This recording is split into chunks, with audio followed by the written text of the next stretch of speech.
छलिया कौन? क्या हुआ था सुमेधा के साथ? लेखिका सुधा गुप्ता।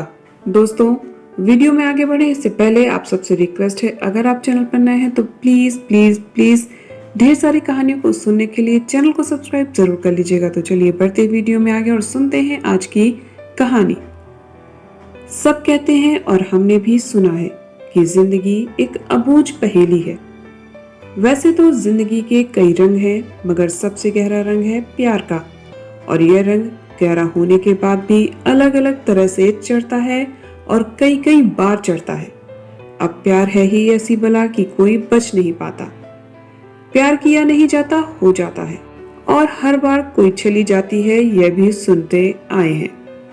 आज भी छलिया कौन, यह एक बड़ा प्रश्न चिन्ह बनकर मुंह बाए खड़ा है। प्यार को छल मारने को दिल तैयार नहीं, और प्यार में सब कुछ जायज है, तो प्यार करने वाले को भी कैसे छलिया कह दे। प्यार करने वाले सिर्फ प्रेमी प्रेमिका नहीं होते।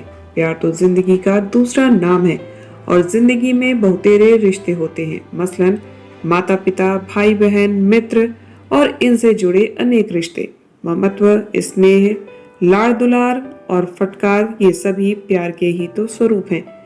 इन सब के साथ जहाँ स्वार्थ हो, वहाँ चुपके से छल भी आ जाता है। वैसे जयवंत और वनीला की कहानी भी कुछ इसी तरह की है। कथानायक तो जयवंत ही है, मगर नायिका अकेली वनीला नहीं है। वनीला तो जयवंत और उसकी पत्नी सुमेधा की जिंदगी में आई वह दूसरी औरत है, जिसकी वजह से सुमेधा अपनी बेटी मीनू के साथ अकेली रहने के लिए विवश है।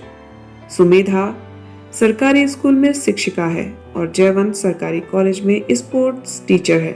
दोनों की शादी परिवारजनों ने तय की थी। सुमेधा सुंदर और सुशील है और जयवंत के परिवारजनों को दिल से अपना मानकर सबके साथ सामंजस्य बैठाकर कुशलता पूर्वक घर चला रही है। शादी के 10 सालों बाद सरकारी काम से जयवंत को दूसरे शहर में ठौर तलाशना पड़ा। काफी प्रयासों के बाद भी सुमेधा का ट्रांसफर नहीं हुआ। जयवंत हर शनिवार शाम को आता और पत्नी व बेटी के साथ 2 दिन बिताकर सोमवार को लौट जाता। मीनू भी प्रतिष्ठित स्कूल में पढ़ रही थी, तो सुमेधा ने परिस्थितियों से समझौता कर लिया। सुमेधा सप्ताह भर घर की जिम्मेदारी अकेली उठाती रहती और सप्ताहांत में घर आए पति के लिए भी समय निकालती। जयवंत के कॉलेज में एक प्राध्यापिका थी वनीला, जो अधिक उम्र की होने के बाद भी अविवाहित थी। वह सुंदर, सुशील और संपन्न थी। मनोनुकूल वैवाहिक रिश्ता न मिलने से सबको नकारती रही। उम्र के इस सोपान पर तो समझौता करना ही था, जो उसके स्वभाव में नहीं था। इसलिए आजीवन अविवाहित रहने का मन बना चुकी थी। अक्ल और शक्ल दोनों कुदरत ने जी खोल कर दी थी, तो अकड़ भी स्वाभाविक थी। कॉलेज में सबको अपने से कमतर ही समझती थी।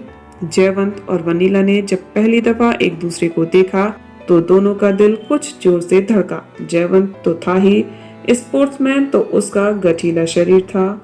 उसे देखकर वनीला को अपना संकल्प कमजोर पड़ता जान पड़ा। उसे लगा कि कुदरत ने उसके लिए योग्य जीवन साथी बनाया तो सही, मगर मिला देर से। दोनों देर तक स्टाफ रूम में बैठे रहते, जबरदस्ती का कुछ काम लेकर।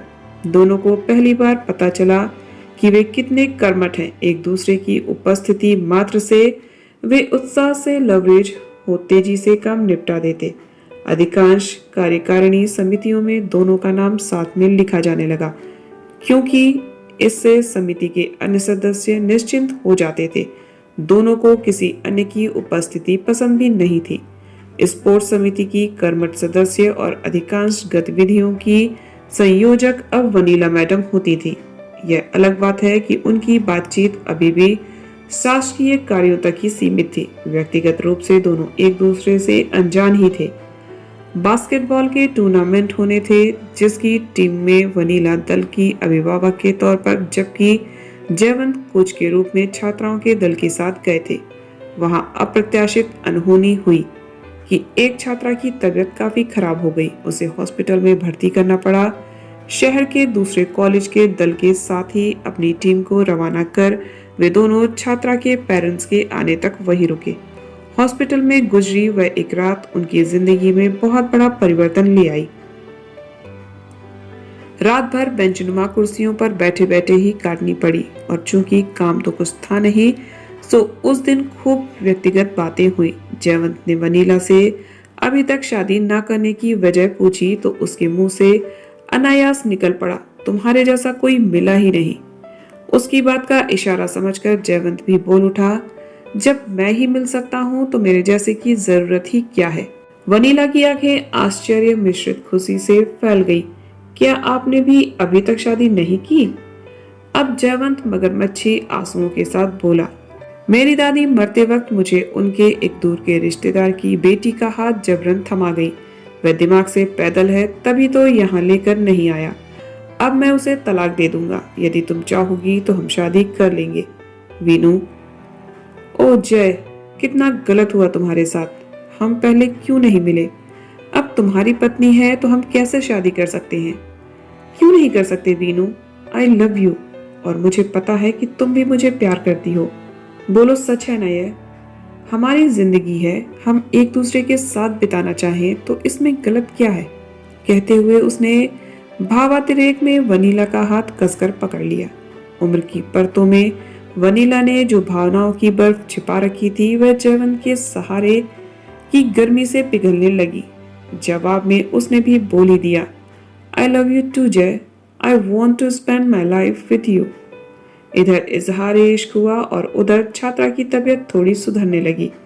वीनू सोच रही थी कि जय की पत्नी के साथ मैं छल कर रही हूँ तो गलत नहीं है, क्योंकि उसके परिवार वालों ने भी तो जय के साथ छल किया है।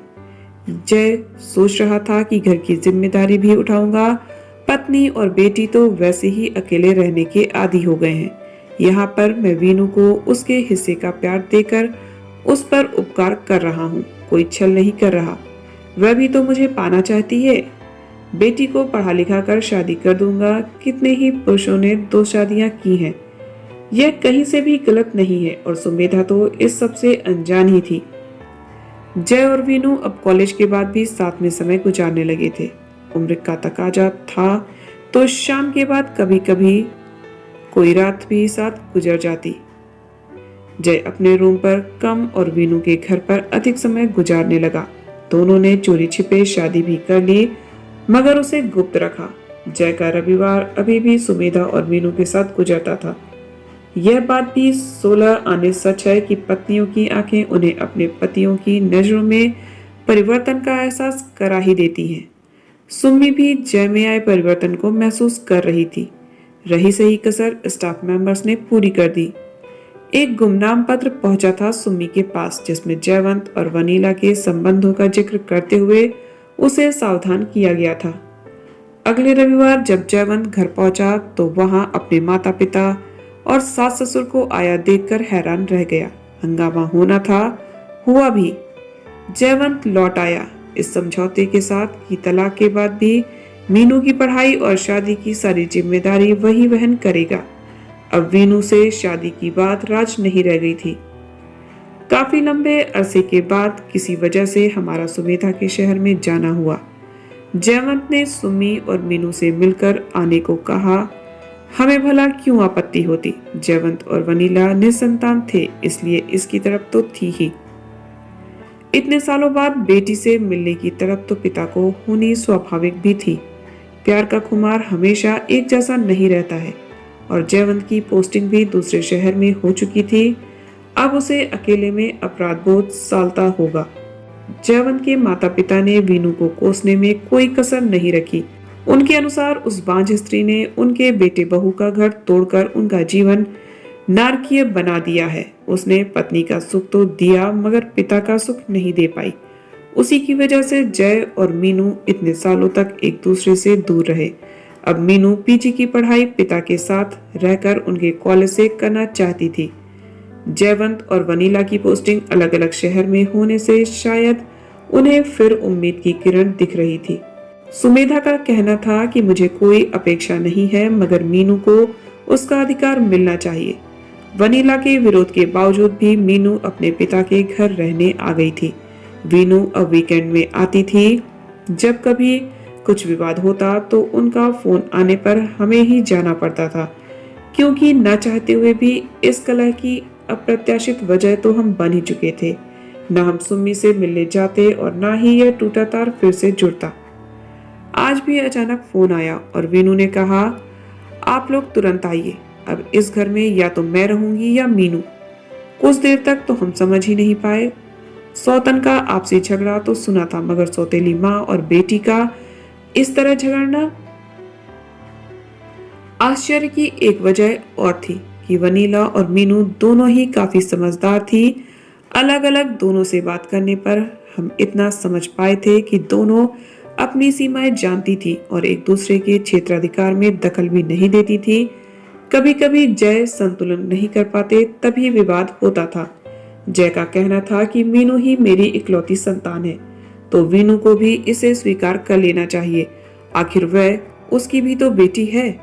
सुमेधा ने तो वनीला को अपनी जगह दे दी, तो क्या यह उसकी बेटी को हमारी जिंदगी में थोड़ी भी जगह नहीं दे सकती? उसका अधिकार तो यह नहीं छीन रही है। 2-3 साल बाद तो ससुराल चली जाएगी, तब तक भी इसे आके किरकिरी नहीं मानकर सुरमे की तरह सजा ले। हमारी जिंदगी में रोशनी ही तो कर रही है। हम भी जय की बातों से सहमत थे। जिंदगी का यही दस्तूर है, दूसरी औरत ही हमेशा गलत ठहराई जाती है। मैं भी एक औरत हूँ, तो सुम्मी का दर्द महसूस कर रही थी और मीनू से सहानुभूति होते हुए भी वीनू को गलत नहीं मान पा रही थी। मेरे पति वीनू को गलत ठहरा रहे थे और मैं जय को। एक पल को लगा कि उनका झगड़ा सुलझाने में हम न झगड़ पड़े। वीनू ने चुप्पी तोड़ी। हम इतने सालों से अकेले रहे। मीनू कोई छोटी बच्ची नहीं है, उसे समझना चाहिए कि मैं वीकेंड पर आती हूँ।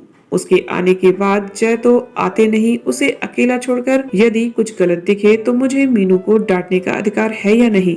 यदि कुछ ऊंच नीच हो गई तो दोष तो मुझे देंगे सब। पड़ोस में रहने वाले लड़के से इसका नैन मटक्का चल रहा है, मैंने खुद देखा। पूछा तो साफ मुकर गई और जय मुझे ही गलत कह रहे हैं। यह उतनी भी सीधी नहीं जितनी दिखती है।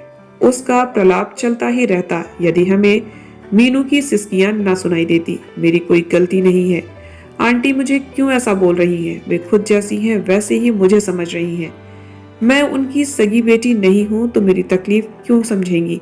सुबकते हुए भी मीनू इतनी बड़ी बात बोल गई। एक पल को सन्नाटा छा गया। मुझे भी आज मीनू को देखकर अपना अजन्मा बच्चा याद आता है। सन्नाटे को चीरते हुए वनीला ने रहस्योद्घाटन किया। अब चौंकने की बारी हमारी थी। वीनू चुप रहो प्लीज। मीनू बेटी के सामने इस तरह की बातें मत करो, जयवंत गिड़गिड़ाते हुए बोले। मीनू भी सहम सी गई। वीनू के सब्र का बांध जो टूटा तो आंसुओं की बाढ़ सी आ गई। बताओ मेरी क्या गलती है? जब जय आखिरी बार सुम्मी के घर से लौटे थे तब मैंने इन्हें खुशखबरी दी थी। जीवन बगिया में नया फूल खिलने वाला था, मगर जय ने बीच में ही बात काट दी। वीनू प्लीज, मेरी गलती है, मुझे माफ कर दो, मगर प्लीज अब चुप हो जाओ। मगर वीनू ने भी आज ठान ही लिया था। वह बोलती रही और परत दर परत जयवंत के छल की कलई खोलती गई। उस समय उन्होंने मुझे कहा कि अभी कोर्ट में केस चल रहा है। इस समय सुम्मी के वकील को हमारी शादी का सबूत मिल गया तो हम मुश्किल में पड़ जाएंगे। सरकारी नौकरी भी जा सकती है। तुम अभी बच्चे को अबॉर्ट करा दो।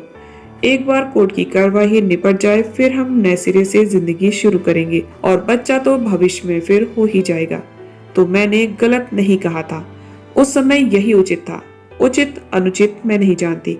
मुझ पर तो बांझ होने का कलंक लग गया, क्योंकि मीनू तुम्हारी बेटी है, यह सब जानते हैं। हम पशुपेश में बैठे थे। स्थिति इतनी बिगड़ने की उम्मीद हमें नहीं थी। मैं सोच रही थी कि प्यार क्या क्या बदलाव ला देता है, सही और गलत की विवेचना के परे। सुम्मी ने मातृत्व को जिया मगर परित्यक्त होकर अधूरी रही। वीनू ने प्रेसी बनकर प्यार पाया मगर मातृत्व की चाह में अधूरी रही। जयवंत ने सुम्मी और वीनू के साथ अधूरी जिंदगी जी। बेटी होने के बाद भी मीनू को दुलार ना सका। क्या यही प्यार है या मात्र छलावा है? आपने मेरे पापा को छीना, अपने अजन्मे बच्चे की हत्या की थी, इसलिए आप मां नहीं बन सकी। कुदरत ने आपको सजा दी। मीनू भी आज उम्र से बड़ी बातें कर वीनू को कटघरे में खींच रही थी। देखो, जो हुआ उसे हम बदल नहीं सकते। मीनू सही कह रही है। हमारी गलती का प्रायश्चित करने के लिए ही कुदरत ने मीनू को हमारे पास भेज दिया है, वही हमारी बेटी है। तुम मांझ नहीं हो, प्लीज अब बात को यही खत्म करो। बात तो अब शुरू हुई है, कुदरत ने सजा नहीं दी। यह तो बोलते हुए मीनू उठी और पर्स में से एक कागज निकालकर मेरे सामने रख दिया। यह देखो, सजा मुझे मिली है, यह सही है। मैंने प्यार किया मगर जय ने मेरे साथ कितना बड़ा छल किया। यह अचानक मिला है मुझे, देखो क्या नाटक है यह। कौन सा कागज है? जय अब गुस्से से चिल्लाया। मैंने देखा, वह मेडिकल सर्टिफिकेट था, जय की नसबंदी का। आपने वीनू को बताए बिना ही ऑपरेशन? मैंने बात अधूरी छोड़ दी। अब जरूरी भी नहीं था कुछ बोलना। अब परछाई पानी में नहीं थी, आईने में सब स्पष्ट दिख रहा था और हम सोच रहे थे कि प्यार में छल हम किससे करते हैं, अपने रिश्तों से या खुद से, खुद की जिंदगी से। प्रश्न अभी तक अनुत्तरित ही है। तो दोस्तों, आपको ये कहानी कैसी लगी कमेंट करके जरूर बताइएगा। ढेर सारी नई नई कहानियों को सुनने के लिए चैनल को सब्सक्राइब जरूर कर लीजिएगा। मिलते हैं नेक्स्ट वीडियो में एक और नई कहानी के साथ। तब तक आप सब हंसते रहिए, मुस्कुराते रहिए, खुश रहिए। Bye bye, take care.